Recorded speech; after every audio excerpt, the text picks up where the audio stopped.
Hey, I'm John. Welcome back to Underhill Creations and Casting Solutions. So in this video, this project's going to be a little bit different. It's not something we're just going to buy and pour resin over. It's going to be something that we have to actually go out and find, something we have to hunt.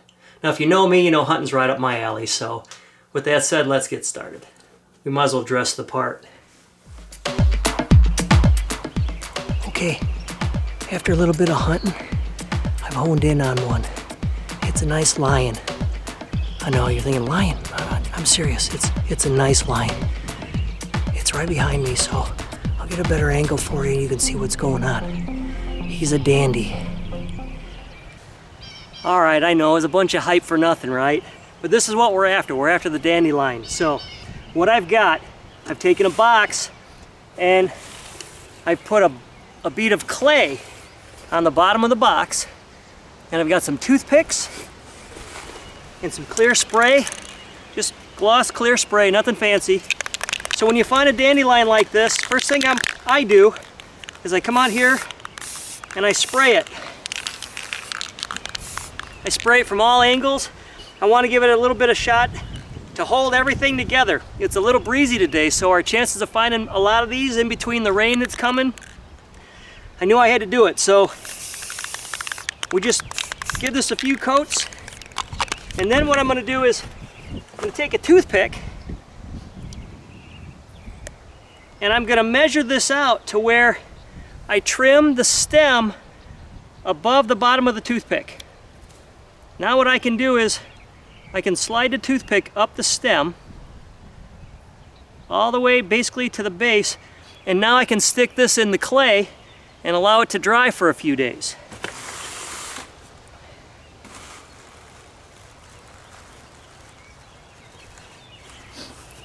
I'll give you a close-up. So you see my string of clay in there, and the board that it's on, I've got it wedged so it can't move, but this allows my dandelion heads to dry nicely, and I'll give them a couple periodic coats over the next day or two just to make sure that all of those little seeds stay where I want them to.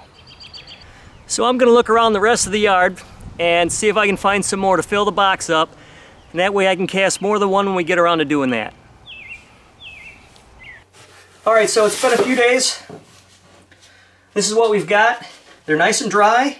If you look at the stems, that's where our biggest concern is. You want the stems to have enough time to dry out, because if they don't dry, when you pour your resin over it, it's going to get a little foamy on you with the resin we're using. We're going to use urethane resin, so everything has to be completely dry. Alright, so here's what we need to get these cast. What I'm going to be using is my 1.5 inch vertical casting rack.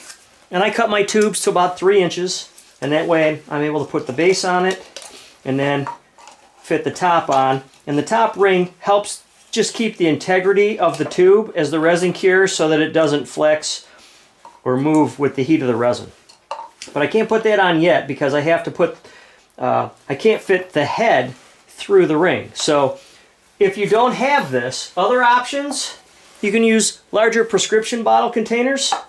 And that's just over 1.5 inches, so that'll work very nicely. Or these small Yoplait yogurt cups, these work really well in a pinch too. They're not real deep, so you're gonna have to pay attention to how low you are in your cup so that you leave enough resin above the head of your dandelion. And then these small mini pop cans, these work very well also. And all you have to do is take a pair of scissors and cut the top off. Make sure that it's good and dry. You don't want to use anything that has moisture in it, but there's enough room in this that if it does flex, you're not going to have to worry about it because it's a little bit larger.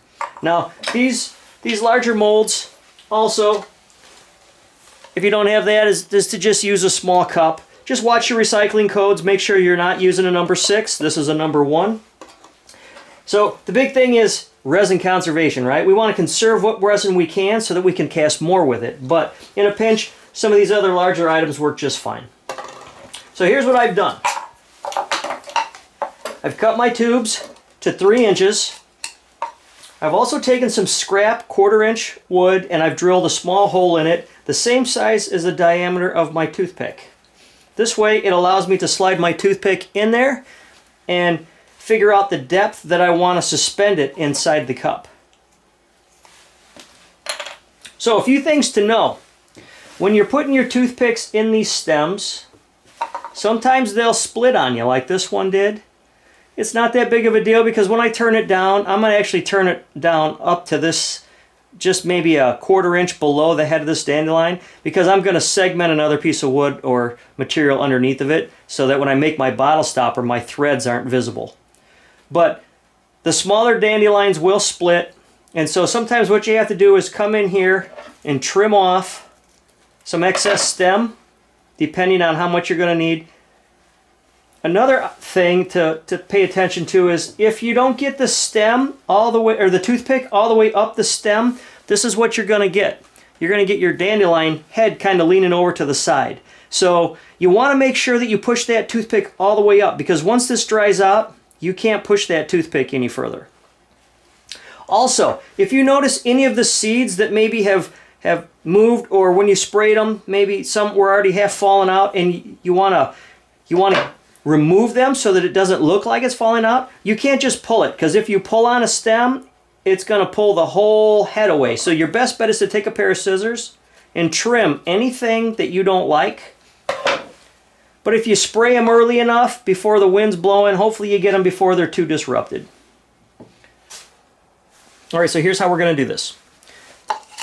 Make sure my mold's clean. I'm going to figure out where I want to trim this to make sure I leave enough resin above or below the dandelion.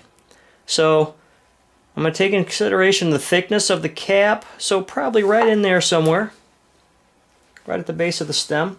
I'm going to cut it at an angle. That point will allow me to get it in the hole a little easier.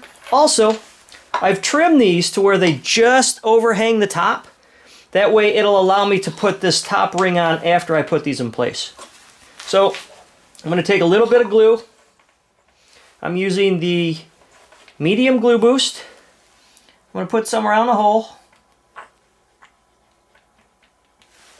I'm going to take this and just try to position it without touching the head of the dandelion. Get it started, make sure it's straight, give it a shot, some glue dry, and then I'm going to come back in here and just put a little extra around it to make me feel better. A little around the base, little mound of it. Alright, so now that I've got that ready to go, I'm just going to take my cap and feed it through. But you want to make sure you hang on to the cap. You don't want it to drop down on your dandelion head. And then just slowly put it inside your mold. Pop it in place. Now it's secure, it's not going to go anywhere. Now you have to kind of position this so that it's center. Come back with some more glue.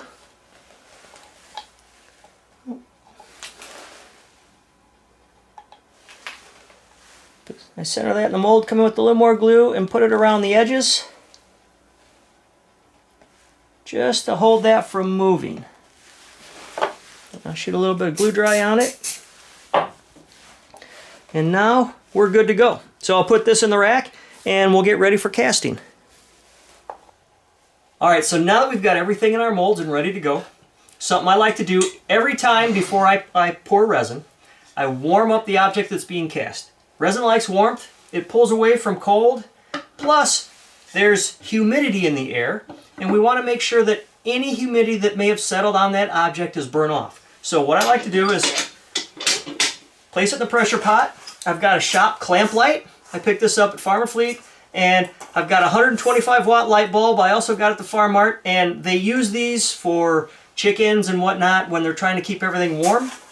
So it puts off some warmth. LED bulbs won't work. They don't generate heat. So it needs to be a heat light bulb. And I leave it high enough over the mold that it's not going to get too hot because the heat's rising out from the edges, but it's going to warm up my molds, it's going to warm up those flowers, it's going to burn off any humidity that may have settled on it, and they'll be ready to pour. I'm going to leave this for about 30 minutes, and while this is warming, I'm going to go and prepare the resin. Alright, so here's what we're going to do now with the resin. I've got Clear Slow, and I'm using Clear Slow urethane resin this time because those molds are a little large and I don't want the heat to get too much too quick and then crack our resin. So we're going to use something that cures a little bit slower. So what I want to do now is I want to measure equal parts of A and B by weight. So I've got my digital scale and I've got it set to grams. I want to make sure that my cups, because I've been using these cups, I match up B to B. I don't want to mix these up and put A and B because there is a little residual resin in there and I don't want to kickstart any curing. So for this pour, because I have several, I'm going to go with about 500 grams. 495, only because I know that's what my cups can hold. And I'll probably need a little more than that, but for this case, we'll go with 5, and I can show you how to get it done. I can always come back and pour more later. B weighs more than A, so it's not uncommon. I've got about 10 grams over, but because of the quantity, we're going to be all right. So I have approximately 500 grams of A and B. Now as you noticed, A is thin, very easy to stir mix. It's much thinner than B. B is a little thicker, and it may take a little bit more for air and bubbles to float out of the way. So what we're going to do is we're going to set A out of the way. I'm going to take B. I'm going to warm this up. I'm going to take a shop light, like we're doing with the flowers.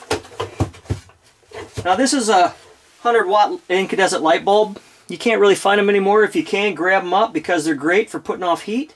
I'm going to position this. It's probably 8 inches from the light bulb. You don't want it too close. You don't want to melt the cup. But I want it just close enough that the warmth of the light is going to warm up my resin. I don't want to get real aggressive with it. If you know you're going to cast prior to what I did today, set it out in the sunlight, the container, and let it warm up and get thinner. But what this will do now, it will allow the warmth of the light bulb to thin out my resin. So that way when we pour it, the air will float out a little easier, not get hung up, and it'll allow us to not move those flower petals too much as the resin overtakes it. So I'm going to give this about 20 minutes and we'll check on it. Alright, so it's been about 15 minutes. I just checked the temperature of the resin. It's nice and thin. As you can see, B side is now much thinner. It'll be easier to mix and easier for the air to float out. It's 92 degrees. Side A is 66. So, big difference. If we would have mixed these when B was 66, we'd have had a hard time getting the air out and getting it mixed properly. So, now that it's warm, I always start with the thinnest resin. Pour it into my container.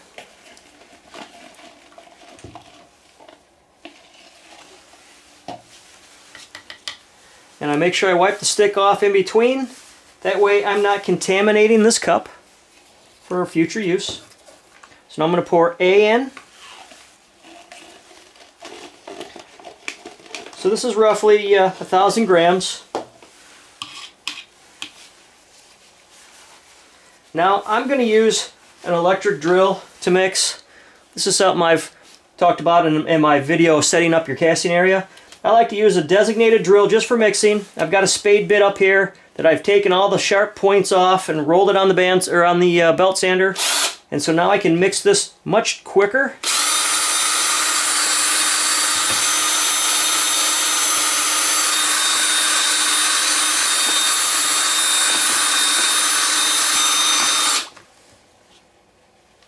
Now I move the drill bit around in there to see if there's any film between the two resins not being mixed properly. I don't see anything. A lot of times when I'm working with this much resin, I'll pour about half of it and use, and then I'll remix it just in case there's anything on the bottom that's settled and hasn't mixed properly.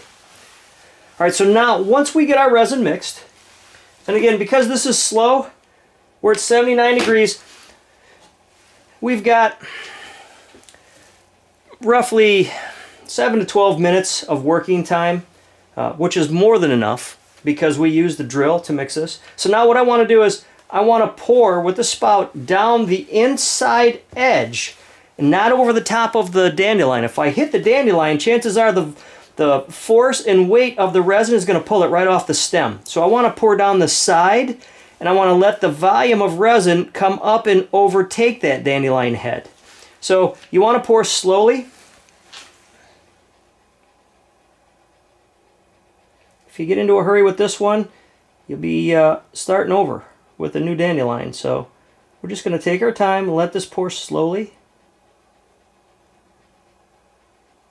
And then as it overtakes the dandelion, hopefully the air is floating out with it. We're going to cast this under pressure, so any air that's left in it will be compressed. Now, I always fill these more than what I need, because I'd rather trim it off later than not have it. So there's our cast dandelion, or our poured dandelion. Now we're going to place that in a rack, and I'm going to finish pouring the rest, and then I'll show you how we put this under pressure. Alright, so here's something important to remember. Once you get all this tightened down, your molds are inside, your lid's tightened down, you want to close that valve and then connect your air. Because you're using an open face mold, you don't want to force air in too quick and blow all the resin out of your molds or disrupt those flowers. So I'm going to open this up gradually and slowly inflate to about 50 pounds. I'm using 50 because this tank is rated for 60 pounds. And I always stay about 10 pounds under the recommended safety limit. Now I'm going to let that sit for about 3 hours and cure. Alright, it's been 3 hours. I've already bled the tank off very slowly. I always let the air out without just opening it all the way. I like to reduce the pressure gradually and not all at once. I don't want it to have an impact on the cast and maybe an object inside releasing from the resin. So, alright. So, I can tell you that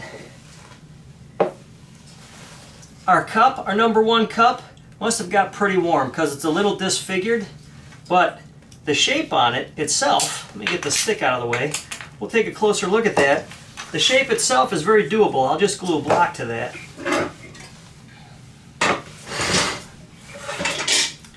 Alright. We'll get a close-up of these so you can kind of see what's going on. They're a little hard to tell, but we've got success. There's no air in there. And we can turn these down now for bottle stoppers. This one I think I'm gonna, as you can see, it was a little bit larger, but the resin magnifies what's inside. So now all of a sudden, the flower that was this big has become this big. So we can have fun with magnification under resin, and I'll turn that probably into just a paperweight. And then I cast these just so that you can see they actually work. Unfortunately, these are one-time molds, so what we have to do, let me grab a razor blade.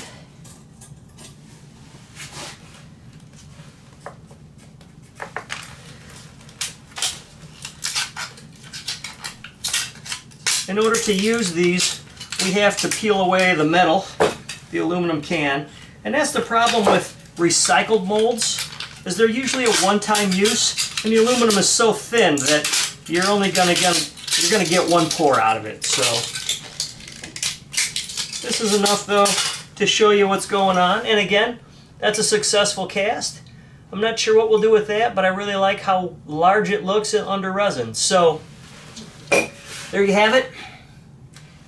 Now we can take a dandelion that looks like this, and we can turn it into something that looks like this. Well, that wraps it up. Thanks for joining me. I hope it was clear enough and gives you some great ideas in your casting adventures. If you have any questions, please reach out. Post a comment if you'd like. I'd love to hear from you. Subscribe if you want to see more, and I appreciate you joining me. I'm John. Have a great day.